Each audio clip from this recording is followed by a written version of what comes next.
Today we're examining Darby Allin vs. Konosuke Takeshita from AEW Dynamite number 222, January 3rd, 2024 at the Newark Prudential Center. Rebounding from their worst disaster of a pay-per-view ever on December 30th, 2023, with no match on AEW World's End exceeding 2.5 stars, which was way less annoying than the ridiculous coronation of champions aged 50, 50, 44, and 42, Tony Khan at least understood that the watchable part of his big 8-man match that would have tanked even if not for the Chris Jericho allegations, Darby Allin vs. Konosuke Takeshita, was well worth running in singles. Takeshita seemed poised to finally get a big singles push as the lead in the Don Callis family after defeating Kenny Omega in a very good match of the night at AEW All Out 2023 on September 3rd, but has again been lost in the shuffle, with a singles victory over then Callis family hopeful Kyle Fletcher on October 25th being his lone AEW singles match in the final quarter of 2023.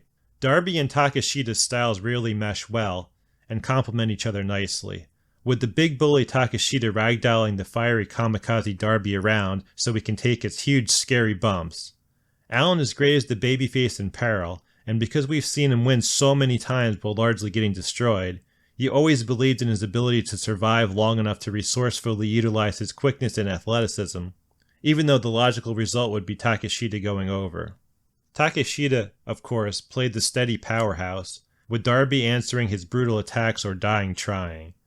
Takeshita is just so much more dynamic, athletic, and creative than your typical strongman that the individual spots maintained an aura of surprise, even though the match as a whole looked as you expected it to going in, with big dramatic offense, very dynamic reversals, and a lot of recklessly flinging their bodies at one another. There was a decent amount of filler, especially during the commercial picture-in-picture, but Darby is so suicidal that a crisp, fluid, and well-timed back-and-forth sprint was the reasonable way to go, if anything about this match can be described as such. Darby bumped even that much bigger than usual, making Takeshita look even that much more savage. The action was definitely wild, even beyond Allin getting hoisted, heaved, and pinballed to make Takeshita look like $1,000,000 when Darby couldn't momentarily foil Takeshita with a high-flying hope spot because Takeshita was so monstrous and pulling out all the stops with his power moves. Even when things got a bit goofy, with Takeshita doing a double roll chaos theory on the ramp, it was one of several spots that stood out for being both unexpected and uniquely over the top. The creative spot I really loved was Takeshita's jumping knee to counter Darby's tope,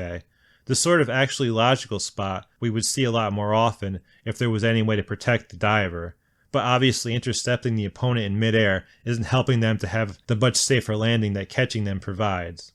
The finish saw Takeshita hit an amazing avalanche German suplex, then the power drive knee because Allin still called for even more. They worked at a 4-star level, but largely due to this being a rushed 12-minute 50-second match, with 7 or 8 minutes of real action, I'm giving it 3.5 out of 5 stars.